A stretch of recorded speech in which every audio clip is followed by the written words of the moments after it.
Pessoal, eu já dispenso apresentações, então já vou pular essa etapa, mas eu acho que é importante só falar que eu tenho 3 chefes, que é design, comunidades e impacto, então tudo que eu fiz assim até hoje na minha carreira, de alguma forma está dentro desses 3 guarda-chuvas, e isso também para a galera que estuda, para a pessoa que está indo para o mercado de trabalho, é muito importante também vocês ficarem atentos, assim, como vocês estão construindo os pilares de vocês, da carreira, né, e como vocês estão trazendo para perto de vocês pessoas que conseguem dar suporte e te ajudar nos níveis que vocês escolhem. Então, eu encontrei minhas 3 paixões e hoje tudo que eu faço tem muito de design, de olhar para redes e de fazer pensando no impacto social.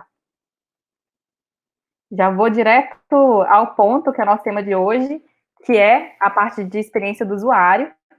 E aí a ideia é a gente pensar um pouquinho o que está por trás aí desse UX, né, User Experience. E aí, deixem aí também no chat se vocês já tiveram alguma experiência com o tema, se vocês já tinham ouvido falar nessa sigla, se é algo novo. Eu acho que vai ser bem legal também a gente aproveitar esse momento de estar online para trocar além dessa tela, né, palestrante e ouvinte. Então, acho que a gente pode aprender muito acessando essa inteligência coletiva de todo mundo. E aqui representa a Sintetizo, a gente trabalha com design para narrativas de impacto, e a gente acredita muito que a clareza é o próximo degrau da inovação. E é com a clareza que a gente consegue mobilizar iniciativas movidas por pessoas. E quando a gente fala sobre isso, é impossível não falar do design, e desse design que vem nesse lugar de pensar na experiência do usuário. E aí o X vem dessas 2 palavrinhas, user experience, então a experiência do usuário, e falar de UX sem falar falar de design, sem falar sobre essas pessoas que usam, aí a gente fala às vezes só de estética, né? E vocês vão perceber que tudo que a gente vai falar aqui hoje vai muito além da estética. O design, ele vem ajudando grandes organizações a tomarem decisões mais assertivas, não só no que está relacionado à estética, mas o que está relacionado a como as pessoas usam um produto e um serviço. E aí criar essas interfaces que a gente interage todos os dias envolve muitas decisões complexas. E essa pesquisa com usuários, esse relacionamento, incluir esse usuário no meio do processo, ajuda a gente a tomar as nossas decisões mais fundamentadas. Até porque hoje falar de produto, de serviço, vai além, então as pessoas querem algo que seja mais do que funcional, né? Hoje a gente quer construir conexões emocionais com as coisas que a gente está oferecendo, com as escolhas que a gente está fazendo, e isso é sair do, legal, isso aqui funciona, para, uau, eu amo isso me representa, isso melhorou a minha vida, isso tem uma comunidade por trás que me faz ficar muito mais perto do que eu preciso. E aí a gente vem com esse grande desafio, né, de criar esses serviços mais desejáveis do que produtos, mais que uma coisa que você vai lá e use, beleza, como que você cuida de toda a jornada de experiência do usuário no processo inteiro. Então, aqui eu não estou falando de marketing, né, que aí você ir lá e vender e deixar a experiência de venda legal. É mais do que isso, é cuidar do processo inteiro de interação das pessoas com aquele produto. E hoje, na hora que a gente vai pensar né, em projetar esses sistemas, esses aplicativos, essas soluções, a gente percebe umas falhas que acontecem no meio do caminho, e às vezes essas falhas estão relacionadas a 3 coisas. Então, 3 das 2 maiores causas dessas falhas de projetos de TI estão relacionadas à experiência do usuário.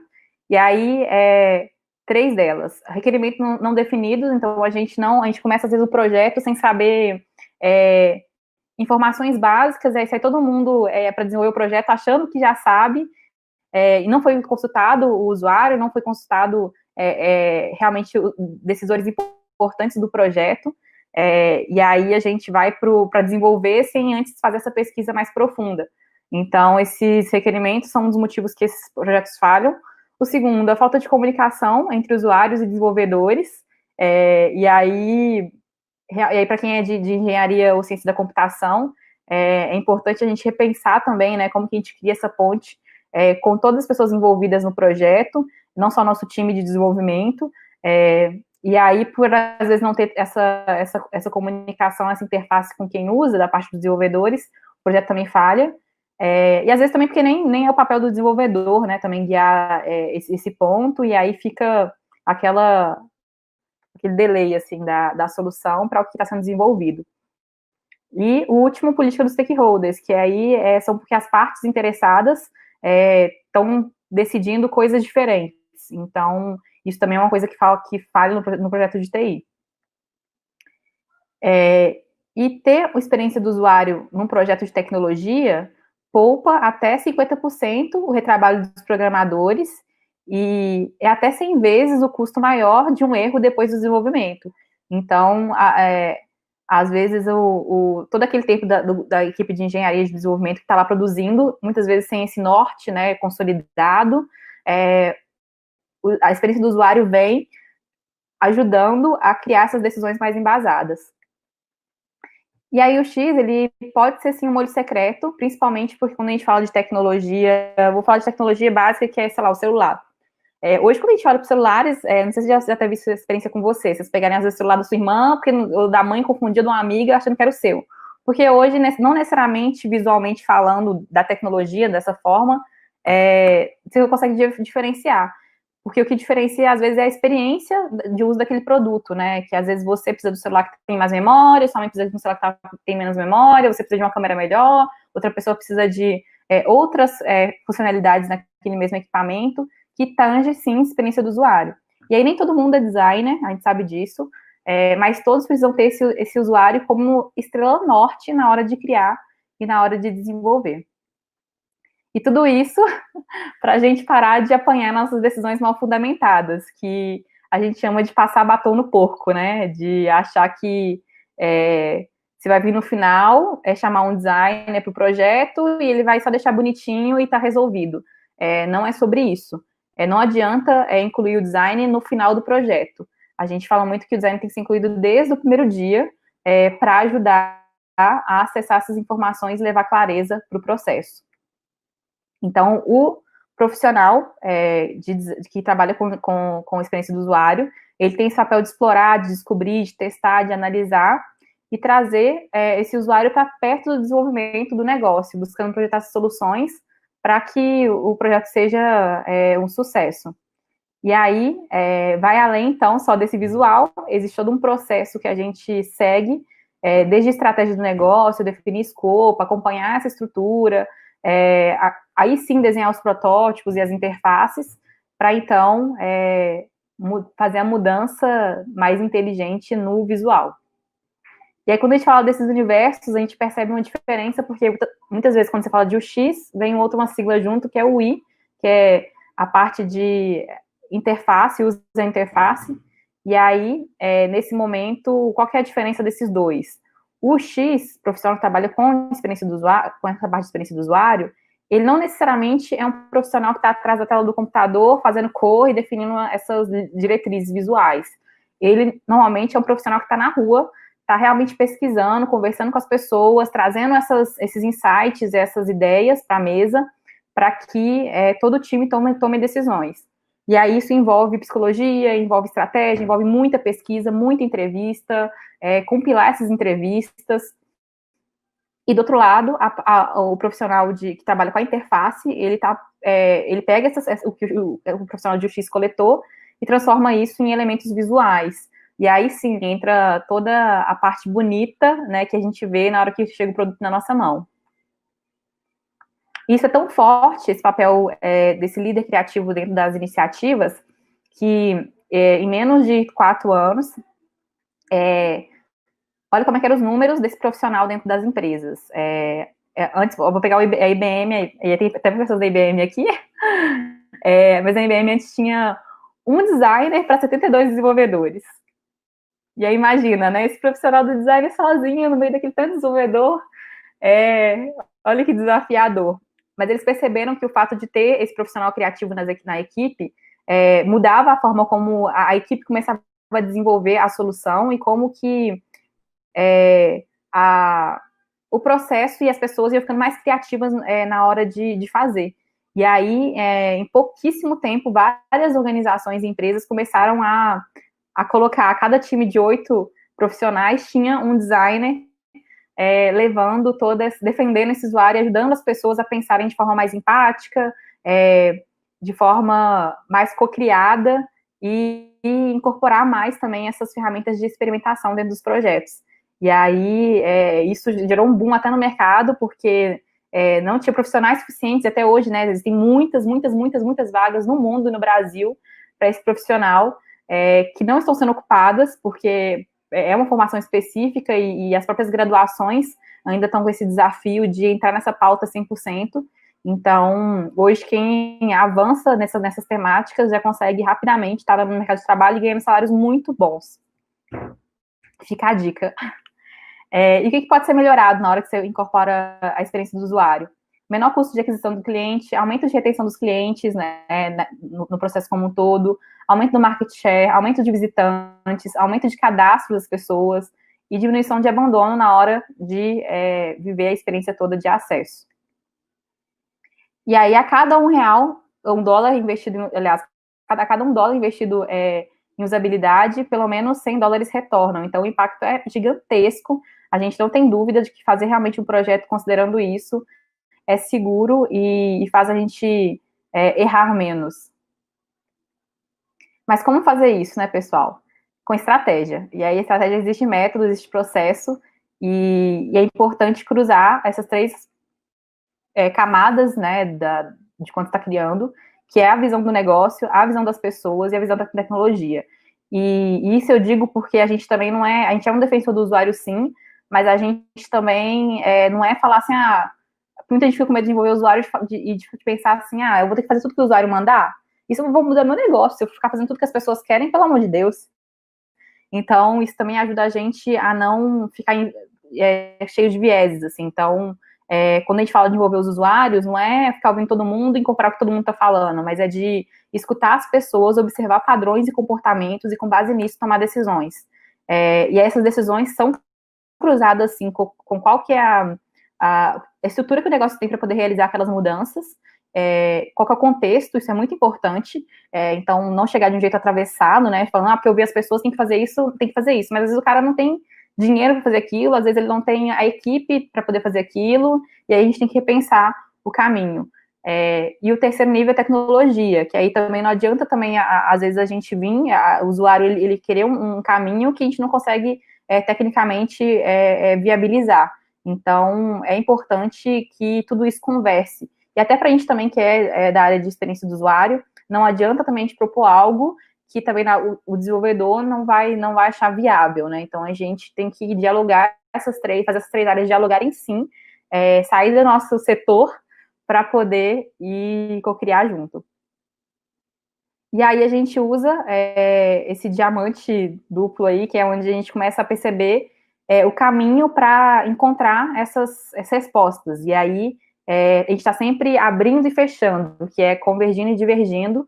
E aí, entre essa etapa de descobrir, de definir, de desenvolver e de entregar. E aí, no todo, fica mais ou menos assim o processo, mas é legal porque a gente usa muitas abordagens, a gente abordagem do Design Thinking, que traz para a gente várias ferramentas e várias formas de aplicar e de conduzir essa transformação.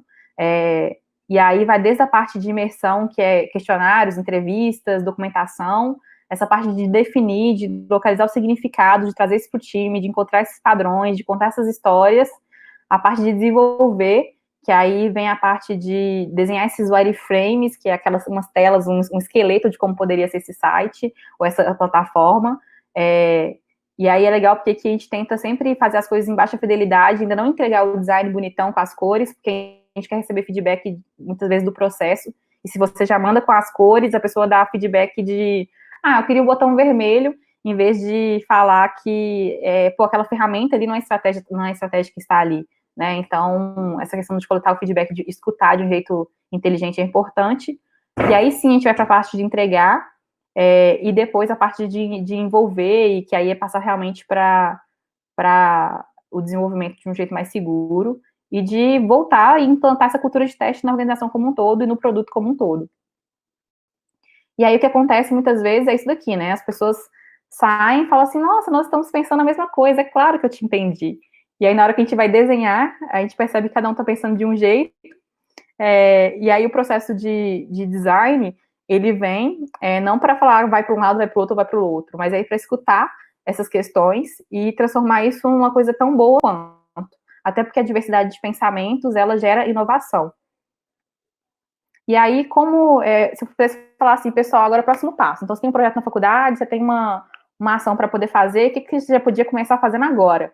Se eu pudesse estruturar em alguns passos essa ação para vocês fazerem agora, assim que acabar essa palestra amanhã e tal, eu colocaria alguns passos que eu vou compartilhar com vocês aqui agora. Então, primeiro, pegou o projeto, fazer uma pesquisa, pode ser de desktop mesmo, de entrar na internet, e aí com o seu time reunir também todas as pesquisas que seu time tem sobre aquele projeto, sobre aquele produto, e aí vocês podem rodar, por exemplo, uma matriz de certezas, dúvidas, suposições. Então, o que vocês têm certeza já do projeto, o que são suposições, quais dúvidas e coisas que vocês não sabem ainda. E aí a primeira coisa é essa, reunir as informações do time. A segunda é que vão ser as personas, que para quem que é isso daqui que a gente está desenvolvendo? Quem vai passar por essa jornada? Como que a gente pode, como que nossas referências e o que a gente pesquisou pode servir como base para fomentar a curiosidade do nosso usuário e conhecer mais ele também. E aí uma ferramenta que vocês podem utilizar é o mapa de empatia, e é legal porque quando você faz a persona dentro do seu projeto, ela pode aumentar o ROI, o retorno do investimento, em até 4 vezes. Então, isso aqui é muito poderoso, é uma nova forma de pensar para poder entregar, e aí a gente consegue ser muito mais efetivo. Se alguém também aqui já tiver usado essa ferramenta, compartilha aí, vamos trocar, se alguém já considerou as personas na hora de desenvolver algum projeto. O terceiro passo seria visitar esses usuários. Então, vocês desenharam uma persona, alguém que vocês acham que é o público de vocês, mas legal, vocês já foram pra rua realmente conversar com esse público, perceber o quão próximo você está dessa suposição de quem ele é? Então, aqui é um momento onde você reúne com ele e vai entender a dor dessa pessoa, entender como que ela faz, como que ela resolve o problema que você está propondo hoje, assim. Então, se com a mobilidade, né, se transportar para algum lugar, como que a pessoa já faz hoje? Quanto que ela paga? É difícil, é demorado? Então tem que estar com o ouvido muito atento, observando sempre 3 coisas, que é o que essa pessoa ela faz, como que ela age, né, que é o que ela faz, como que ela pensa e como que ela sente. E aí, com essas 3 informações, a gente já começa a construir a solução. E aí é legal mesmo ir para o contexto onde ela vive o problema, se for possível, porque isso vai trazer já muitas ideias e possibilidades de soluções para implantar. E aí o quarto passo seria vocês voltarem, já com essas informações do usuário, e desenhar qual vocês acham que são as 10 principais tarefas desse usuário, de agora já considerando, você foi lá, entendeu a dor, você não mostrou solução ainda, foi só para escutar, para sentir, para perceber como é que ele resolve hoje, voltou com o seu time, sentaram todo mundo, e aí agora vocês começaram a desenhar a solução, entendendo 10 principais tarefas que esse usuário precisa fazer nesse produto para poder estar mais próximo dessa solução. E aí vocês vão fazer isso com vocês, com o time interno de vocês, e aí depois vão fazer o mesmo com o usuário. Por quê? Porque pode acontecer isso daqui.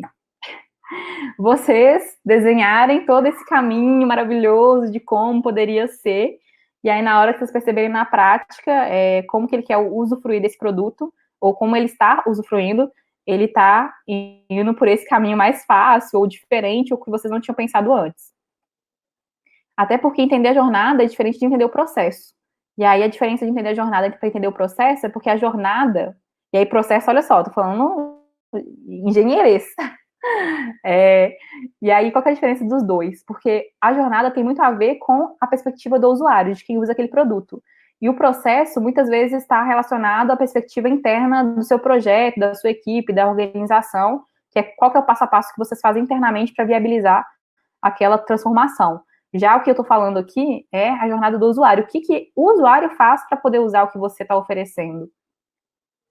E aí essa parte ela não existe certo ou errado, na verdade a gente linka esses 2 universos, o processo com a jornada, para poder entregar a solução.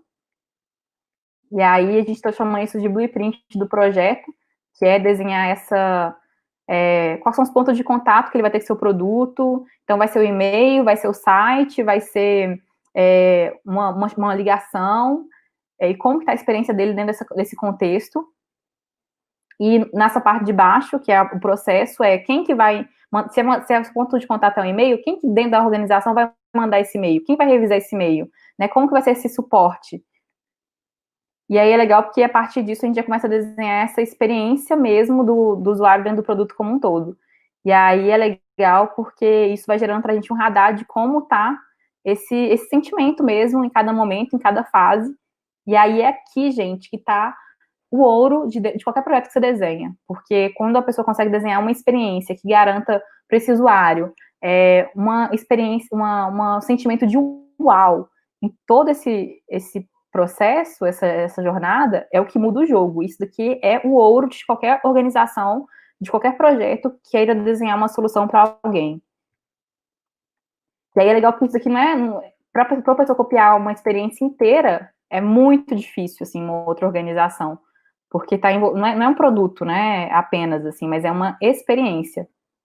E aí o último passo é manter esses testes de usabilidade acontecendo, que é criar esses cenários a partir das principais tarefas que vocês identificaram e fazer isso tudo com pelo menos 5 pessoas. Se vocês fizerem um teste com pelo menos 5 pessoas, vocês já conseguem ter um retorno incrível de feedbacks e de soluções que podem ser incorporadas. E aí vocês podem analisar, por exemplo, se a pessoa está conseguindo usar a página inicial, ela está conseguindo fazer a tarefa que foi demandada, ela está conseguindo navegar e perceber onde está em cada coisa, os formulários estão funcionando, existe confiança e credibilidade, então existem fotos reais, essas fotos tá meio estranho, tá dando falta de confiança. A escrita e a qualidade do conteúdo estão ok? O layout da página e o design visual, ele está respondendo? Existe alguma área de pesquisa onde esse usuário ele pode encontrar o que ele precisa? Existe algum canal fácil para encontrar feedback, ou para que ele fale que algum erro aconteceu? Então, de 0 a 10, quanto cada um desses pontos dentro do projeto de vocês, dentro do site de vocês, ou dentro da solução que vocês querem criar, está bom. E o último passo, a avaliação, que é avaliar junto com o time esses problemas identificados nos testes de usabilidade. Através, vocês podem gravar vídeos, vocês podem, claro, com a permissão do cliente, vocês podem usar o próprio formulário, fazer essas pesquisas, tanto quantitativa quanto qualitativa. E aí tudo isso vai dando para a gente uma visão muito mais robusta do produto. E aí, pessoal, no final é isso. Desenhar serviços é desenhar uma jornada. Isso significa, no final das contas, desenhar momento na vida das pessoas. E aí eu deixei aqui algumas dicas de onde vocês podem achar mais informações sobre isso. Então, vocês podem tanto... Tem o livro Design Sprint, que fala como você pode criar um produto em 2 dias, em 5 dias. Vai ser disponibilizado depois dessa apresentação. Então, explorem, acessem e troquem comigo. Fala, Agatha, encontrei esse post aqui, achei mó legal, isso daqui faz sentido, isso daqui eu consigo aplicar na minha área. Eu quero escutar de vocês depois o que vocês perceberam aí com esses aprendizados. E aqui na Sintetizo, a gente tá com talentos, possibilidades para talentos aqui dentro para trabalhar com a gente. Então, se você é da área de dados, ama ou tem paixão por essa área, um time, algo complementar com a gente. Então, pode entrar no sintetizo.com.br, comunidade, e vamos interagir. A gente quer criar uma rede de apoio criativo que suporte essa transformação e essa conversa em torno da experiência do usuário, em torno da visualização de dados. Então, conte com a gente se vocês tiverem também algum desafio. A gente acredita muito que o mundo ele muda um projeto por vez, uma conversa por vez. Então, agradeço demais a oportunidade. Obrigada.